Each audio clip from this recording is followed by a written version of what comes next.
I was talking with Representative Nancy Mace, one of the somebody who loves the cameras. Everybody, let's be real. Let's talk about it. And I was talking with her about she wants to run for governor, and I said, look, your state has a large SNAP error rate, and for those who don't know the bill, if states have a large error rate for payouts for SNAP, they have to shoulder the cost of it under the stipulations of the bill.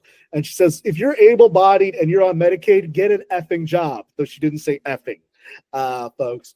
But how she sells this is she wants to run for governor in a state where there's a lot of people on Medicaid and a lot of people on SNAP is going to be very interesting. The way that people, even just yesterday before Mike Johnson gave his little tirade about Epstein, he and Tom Emmer and Lisa McClain and Steve Scalise were all talking about trying to counteract all the negative information about the OBBB. And Tom Emmer was saying, despite what local media is saying, the ICE raids are working and things like that.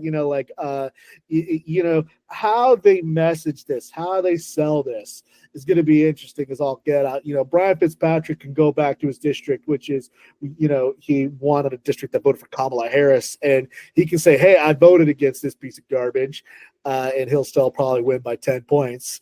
But again, how they sell it is going to be super interesting. And, typically these things work, again, Andrew, talking about cycles, typically after the August recess is when you see a lot of folks announce their retirement.